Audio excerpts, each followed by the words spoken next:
एक विशाल और खूबसूरत जंगल था। उस जंगल का राजा लकी गधा था। लकी राजा के पड़ोस में एक राज्य था और उस राज्य का राजा शेर सिंह था, जो अपने राज्य का विस्तार करने में लगा हुआ था। महामंत्री, क्या आपको ज्ञात है कि हमारे जंगल का विस्तार कितना हो चुका है और हमारे आसपास कौन कौन से बड़े राज्य हैं जो विस्तार में हमसे ज्यादा है? महाराज, इसके बारे में हमको संपूर्ण ज्ञान है। हमारे राज्य के एक विशेष चित्रकार हैं, उसने आसपास के सभी पड़ोसी राज्यों के नक्शे चित्र बनाकर उनकी रूपरेखाएं तैयार की हैं। उनको ज्ञात है कि कौन सा राज्य बड़ा है और कौन सा छोटा, और हमारा राज्य किन किन से बड़ा और छोटा है। ठीक है, तो महामंत्री उस चित्रकार को पेश करो। और थोड़ी देर के बाद वो चित्रकार वहाँ पर आया।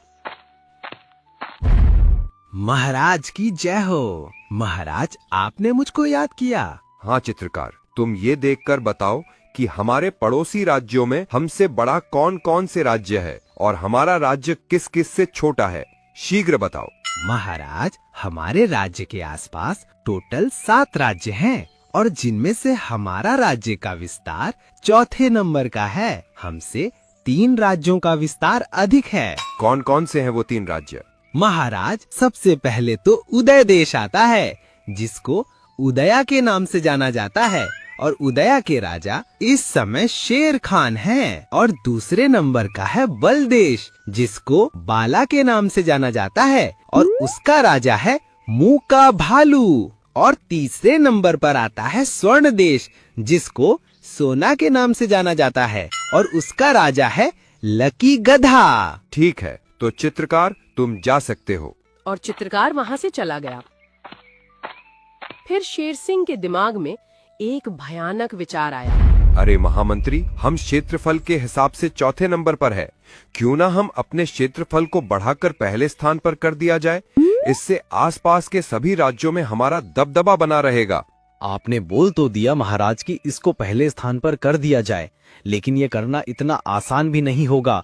शेर खान, मोका, भालू जैसे पराक्रमी योद्धाओं को हराना आसान बात थोड़ी है, और उनसे भी ज्यादा खतरनाक वो लकी गधा है, जिसको युद्ध में हराना असंभव है। शेर खान और मूका भालू से भी ज्यादा खतरनाक है लकी गधा। ये क्या कह रहे हो मंत्री? हाँ महाराज, मैं बिल्कुल ठीक कह रहा हूँ। आप जब युद्ध करोगे आपको पता चल जाएगा। ठीक है, तो फिर लकी गधे को सबसे अंत में देखा जाएगा। पहले शेर खान और मूका भालू से युद्ध किया जाए। और शेर सिंह शेर खान से युद्ध करने के लिए चला जाता है और शेर खान को उसके जंगल में जाकर ललकारता है। अरे ओ शेर खान, कहाँ है तू? अगर मर्द का बच्चा है तो मेरे सामने आ और मेरा मुकाबला कर। कहाँ छुप कर बैठ गया है तू? छुप कर तो वो बैठते हैं शेर सिंह, जिनकी हड्डियों में खून की जगह पानी बहता है। चल बता, मेरे जंगल में आकर क्यों गला फाड़ रहा है? कोई बात नहीं है शेर सिंह, ये तो अभी पता चल जाएगा कि किसकी हड्डियों में पानी भरा है और किसकी हड्डियों में खून। आज मैं तुझको खत्म करके तेरे राज्य को अपने राज्य में अवश्य मिला लूंगा, और मैं इसी मकसद से यहाँ पर आया हूँ। कोई बात नहीं है शेर सिंह, तुम्हारी ईंट का जवाब हम पत्थर से देंगे। इतना बोलकर शेर खान ने शेर सिंह के ऊपर हमला कर दिया और दोनों के बीच घमासान लड़ाई होने लगी और शेर सिंह ने शेर खान को पराजित कर दिया और शेर खान बड़ी मुश्किल से अपनी जान बचाकर भाग गया। सच में शेर खान की हड्डियों में पानी ही भरा था, तभी तो दुम दबाकर भाग गया। महामंत्री, शेर खान के राज्य को अपने राज्य में मिला लिया जाए। अब मूका भालू को देखते हैं। और शेर सिंह बिना थके मूका भालू के जंगल में भी पहुंच गया।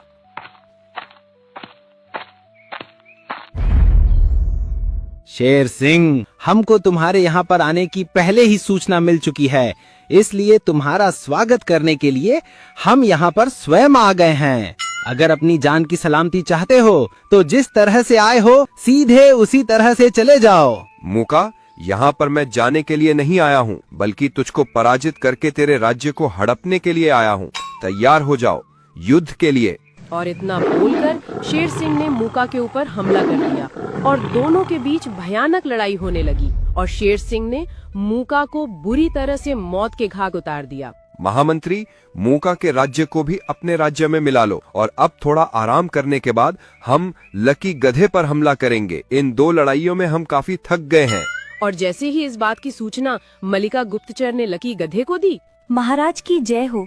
महाराज, हमारे जंगल पर संकट मंडरा रहा है। हम जानते हैं मल्लिका गुप्तचर की शेर सिंह ने शेर खान और मुका भालू को पराजित करके उनके राज्य को अपने राज्य में मिला लिया है और वो क्षेत्रफल की दृष्टि से अपने राज्य का विस्तार करना चाहता है। अब वो क्षेत्रफल की दृष्टि में दूसरे नंबर पर है और हम प्रथम स्थान पर हैं। वो हमको भी पराजित करके हमारे राज्य को अपने राज्य में मिलाना चाहता है। यही सूचना लेकर आई हो ना तुम? हाँ महाराज, मैं यही खबर लेकर आई थी। लेकिन सच में महाराज, आप तो एक राजा होने के साथ साथ दूरदर्शी भी हो, जो पल पल की खबर रखते हो अपने पड़ोसी राज्यों की और उनमें हो रही सभी घटनाओं की। आप सच में एक महान राजा हो।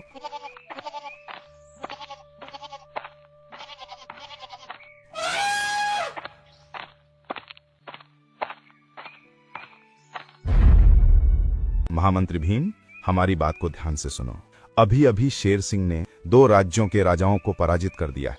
अब उसकी नजर हमारे जंगल पर है और वो सेना लेकर युद्ध नहीं लड़ता बल्कि खुद राजा से युद्ध करता है। अगर उसने हमसे युद्ध किया तो हम पराजित हो जाएंगे। इसीलिए तुम अपने भाई बाला को शीघ्र बुलवाओ। हमारे पास आज रात का ही वक्त है। कल सुबह शेर सिंह हमारे राज्य पर हमला करने के लिए आएगा। और थोड़ी देर में बाला भी महाराज के दरबार में आ गया। देखो बाला और भीम, कल सुबह शेर सिंह हमारे जंगल पर आक्रमण करने के लिए आ रहा है, इसलिए उससे वार्तालाप तो हम करेंगे और जब भी वो हमसे युद्ध करने के लिए हमको चुनौती दे तो तुम दोनों को हमारा आदेश मिलते ही उस पर आक्रमण कर देना है। और आक्रमण इतना घातक होना चाहिए कि शेर सिंह को अपनी नानी याद आ जाए। ठीक है महाराज, हम समझ गए। इस बार शेर सिंह हमारे घातक वार से बचेगा नहीं। महामंत्री, सूर्योदय हो गया है। अब मुझे लकी गधे को पराजित करने के लिए जाना है और फिर हमारा राज्य सबसे विशाल और शक्तिशाली बन जाएगा। और आज तुम यहीं पर रहोगे, हम अकेले ही जाएंगे। आप अकेले जाएंगे महाराज? लेकिन क्यों? महामंत्री, हमने ये 2 लड़ाइयां लड़ी थी। क्या आपकी आवश्यकता पड़ी थी क्या इन दोनों लड़ाइयों में, जबकि वो इस लकी गधे से कई गुना ज्यादा ताकतवर थे? इसीलिए तुम यहीं पर रहो और हमारे आने का इंतजार करना। इस लकी गधे को निपटा कर मैं अभी आता हूँ। लेकिन महाराज, शत्रु को कभी भी कमजोर नहीं समझना चाहिए। मैं महामंत्री होने के साथ साथ आपको एक राय देता हूँ, कुछ शक्तिशाली सैनिक भी अपने साथ ले जाओ। महामंत्री, तुम भूल रहे हो, हमने 2 राजाओं को हराया, उसमें हम सैनिक नहीं लेकर गए। एक गधे से लड़ने के लिए हमको सैनिकों की क्या आवश्यकता? क्या आपको हमारी ताकत पर भरोसा नहीं है? हमारा अंतिम आदेश है कि तुम यहीं पर रहोगे, समझे? और शेर सिंह लकी गधे के पास जाकर बोला, लकी, आज हम तुमको पराजित करके अपना सपना साकार कर लेंगे। जो हमने ख्वाब देखा था, आज वो पूरा होने जा रहा है। शेर सिंह, ख्वाब ख्वाब ही रहता है, इसलिए ज्यादा ख्वाब मत देखा करो। मैं तुमसे यही कहना चाहता हूँ, जिस तरह से तुम इस जंगल में आए हो उसी तरह से चले जाओ। कहीं ऐसा ना हो अपने कदमों पर जाने के लायक ही ना बचो। लगता है लकी, मुंह से बोलने की ज्यादा आदत है तुम्हारी। भुजाओं में भी कुछ दम हो तो जरा हमको भी दिखा दो। क्यों नहीं शेर सिंह, तुम्हारा हर सपना पूरा किया जाएगा। आखिर तुम हमारे अतिथि जो हो। महामंत्री बाला और भीम, जरा शेर सिंह को भुजाओं का पराक्रम तो दिखाना।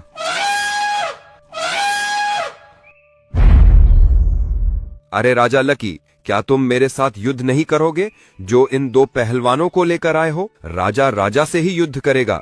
हमारे यहाँ ऐसा नहीं होता शेर सिंह। अगर तुमने हमारे इन बहादुर सेनापतियों को हरा दिया तो हम अपनी हार स्वीकार कर लेंगे। पहले तुम इनसे तो निपट लो। बाला और भीम, उठाकर जंगल से बाहर फेंक दो इस कचरे को।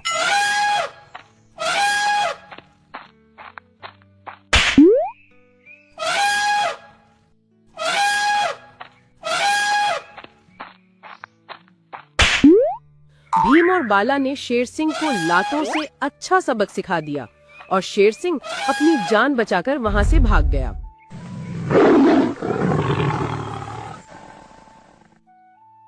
महाराज, क्या हुआ? क्या आपने लकी के राजा को भी अपने अधीन कर लिया या नहीं? नहीं महामंत्री, तुम ठीक कहते थे। लकी को हराना बहुत मुश्किल है। उसने खुद मुझसे युद्ध नहीं किया, बल्कि अपने महामंत्री बाला और भीम जैसे ताकतवर हाथियों को मुझसे युद्ध के लिए मैदान में उतार दिया और उन्होंने मेरी सारी अकड़ निकाल दी। अगर मैं जान बचाकर नहीं भागता तो वो मुझको जान से मार डालते। मैंने आपको पहले ही बोला था, उस लक्की को हराना नामुमकिन है और आपने मेरी एक नहीं सुनी। अब तो महाराज आपका सपना अधूरा रह जाएगा। क्या हम अपने जंगल का विस्तार नहीं कर पाएंगे? नहीं सेनापति, हम अपना सपना अधूरा नहीं रहने देंगे। अब हम लकी से लड़ाई बल से नहीं बल्कि छल से करेंगे। तुम देखते जाओ मैं क्या करता हूँ। महाराज, अब तो वो भगोड़ा शेर सिंह हमारे जंगल की तरफ आंख उठाकर भी नहीं देखेगा। ऐसी बात नहीं है महामंत्री, तुम अभी शेर सिंह को अच्छे से नहीं जानते हो। वो बहुत ही शातिर राजा है, वो इतनी जल्दी हार मानने वाला नहीं है। इस बार तो वो बल से हार गया, हो सकता है वो कल को छल करने पर उतर आए, इसलिए हमको सतर्क रहना होगा। महामंत्री, हमारे पास एक प्लान है। क्या प्लान है आपका? जरा हमें भी बताओ। क्या उस प्लान से हम लकी गधे को परास्त कर पाएंगे? महामंत्री, हाँ, हमारा ये उपाय अवश्य काम करेगा। अब मैं तुमको उपाय बताता हूँ, ध्यान से सुनना।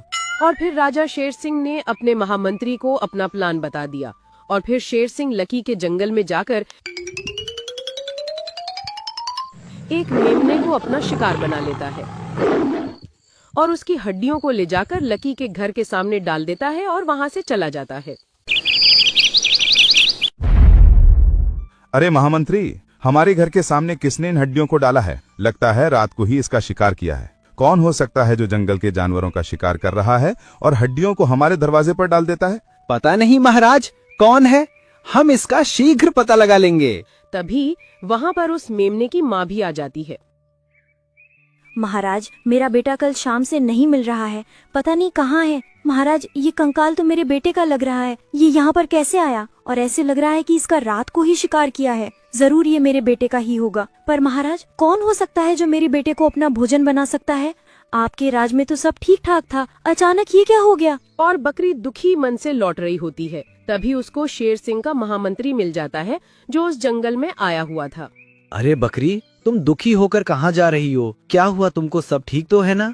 कुछ भी ठीक नहीं है, मेरे बेटे को किसी ने मार दिया है रात को। अच्छा, रात को तुम्हारे बेटे को किसी ने मार दिया है? क्या तुमने उसकी हड्डियों को ढूंढने की कोशिश की? मिली या नहीं? हाँ मिला, हमारे जंगल के महाराज के घर के सामने पड़ी थी, पता नहीं किसने मार दिया। अरे तुम ऐसी बातें करती हो, किसने मार दिया? क्या जहाँ पर हड्डियाँ मिली है वहीं पर किसी ने मारा होगा? अगर तुम्हारे राजा के पास ये हड्डियाँ मिली है तो तुम्हारा राजा ने ही उनका शिकार किया होगा और उसका मांस खा गया होगा, हड्डियों को वहीं पर फेंक दिया होगा। पर हमारे महाराज तो शाकाहारी हैं, वो तो मांस नहीं खाते। अरे वक्त बदलते देर नहीं लगती बकरी बहन। कब शाकाहारी मांसाहारी बन जाए और कब मांसाहारी शाकाहारी बन जाए, किसी का क्या भरोसा। हड्डियां वहां से मिली है तो तुम्हारा राजा ने ही उनका शिकार किया होगा। वो राजा अब मांसाहारी हो गया है, वो मासूम जानवरों का मांस खाता है, वो मांस खाने वाला गधा है और तुमने ऐसे मांस खाने वाले को अपना राजा बना रखा है। तो फिर सारे जंगल में ये बात फैल जाती है कि गधा मांस खाता है। अब वो मांस खाने वाला गधा बन चुका है। महाराज, सारे जंगल में ये बात फैल रही है कि लकी महाराज मांस खाते हैं और एक मांस खाने वाला कभी राजा नहीं बन सकता। पूरा जंगल आपके खिलाफ हो गया है। महामंत्री, आप तो जानते हो मैं शुद्ध शाकाहारी हूँ। मैं घास और फल के सिवा कुछ नहीं खाता। तुमको तो सब पता है ना। और कौन है जो जंगल में भ्रम फैला रहा है? लकी राजा, इसमें भ्रम की क्या बात है? पूरा जंगल जानता है तुम अपनी ही प्रजा का मांस खाते हो। क्या एक राजा को ये शोभा देता है? शेर सिंह, तुम भी इस जंगल में आ गए क्या? हमारे महामंत्री की मार को भूल गए जो दोबारा मौत के मुंह में आ गए हो। इस बार मौत के मुंह में मैं नहीं हूँ लकी, तुम हो। पूरा जंगल जानता है तुम मांसाहारी हो, तुम मांस खाने वाले गधे हो। क्या ऐसे मांस खाने वाले राजा को राजा बना रहना चाहिए? इसको तो गद्दी को छोड़ देना चाहिए। हाँ शेर सिंह, तुम ठीक कह रहे हो। ऐसे राजा को तो राजगद्दी को छोड़ देना चाहिए। मेरे बेटे की हड्डियां भी लकी के महाराज के दरवाजे के सामने पड़ी थी। मेरे बेटे को भी लकी नहीं खाया है। अब किस किस का मुंह बंद करोगे लकी? अब तो तुम इस जंगल से भाग जाओ, वरना मैं तुम्हारी प्रजा के साथ मिलकर तुमको मार दूंगा। क्योंकि मैंने यहाँ की प्रजा से वादा किया है कि मैं प्रजा की हिफाजत करूंगा अगर वो मुझको राजा बना दे तो। शेर सिंह, तुमको राजा नहीं, तुमको तो किसी सर्कस में होना चाहिए था। तुम्हारी हरकतें जोकर जैसी हैं। पता नहीं तुमको राजा किसने बना दिया। तुम क्या जानते हो? तुम्हारे इस घटिया प्लान के बारे में हमको पता नहीं है। हम अच्छे तरीके से जानते हैं कि हमारे दरवाजे के सामने वो हड्डियां तुमने ही डाली थी और तुमने ही बकरी के बच्चे को अपना शिकार बनाया था और तुमने ही उसका मांस खाया था और फिर हड्डियों को हमारे दरवाजे पर फेंक गए और हमारी ही जनता को हमारे खिलाफ भड़का दिया। तुम्हारी हिम्मत की तो दाद देनी होगी शेर सिंह, और बहादुर बनकर हमारे ही सामने खड़े हो। पर तुम भूल गए हम राजा हैं। तुम्हारी इस करतूत के बारे में हमको पहले से ही पता था। जहां तुम बल से हार जाते हो वहां पर तुम छल का प्रयोग करते हो। इसमें छल की क्या बात हो गई? पूरा जंगल जानता है कि तुमने ही उस मेमने का मांस खाया था और तुम्हारे ही दरवाजे के सामने उसकी हड्डियां मिली थी। शेर सिंह, तुमने कभी सीसीटीवी कैमरे का नाम सुना है? खैर कोई बात नहीं है, आज मैं तुमको बता देता हूं कि मैं अपने जंगल में जगह जगह सीसीटीवी कैमरे लगा दिए थे। एक कैमरा मेरे दरवाजे के ऊपर लगा है जिसमें तुम साफ साफ दिख रही हो कि उस मेमने की हड्डियां तुमने ही डाली थी। और दूसरी बात, जहां पर तुमने उस मेमने को शिकार बनाया था वहां पर भी कैमरा लगा हुआ था जिसमें तुम साफ साफ दिख रहे हो। तुमको क्या लगा कि लक्की सो रहा है तो उसके जंगल में कुछ भी कर जाओगे? हम तो सो रहे थे, लेकिन हमारे वो सीसीटीवी कैमरे जाग रहे थे और तुम्हारी ये करतूत कैमरे में कैद हो गई। देखो शेर सिंह, हम तुमको दिखाते हैं, और तुम भी देखो बकरी, जो तुम इस शेर सिंह की बातों में आ गई थी, इसी ने तुम्हारे मेमने को मारा है। फिर लकी ने सीसीटीवी की वीडियो शेर सिंह और बकरी को दिखा दी। अब बोलो शेर सिंह, क्या कहना चाहोगे? महाराज, मुझे माफ कर दो, मुझे नहीं पता था कि आप इतने एडवांस हो चुके हो। अब मैं दोबारा आपके जंगल की तरफ आंख उठाकर भी नहीं देखूंगा। कृपया करके मुझे जीवन दान दे दो। वैसे तुम्हारी हरकत जीवन दान की तो है नहीं, पर तुम हमारे जंगल में हो, इसलिए हम तुम पर तरस खाकर तुमको छोड़ते हैं। शीघ्र यहाँ से भाग जाओ अगर अपनी जान की सलामती चाहते हो तो। अगर दोबारा इस जंगल की तरफ आंख उठाकर भी देखा तो समझ लेना हम तुमको सीधा यमराज के पास पहुंचा देंगे। दफा हो जाओ यहाँ से। और शेर सिंह वहां से दुम दबाकर भाग गया। महाराज, आप तो सच में बहुत बहादुर हैं। सच में आप जैसा जंगल का राजा हो वो जंगल बहुत ही खुशनसीब होता है।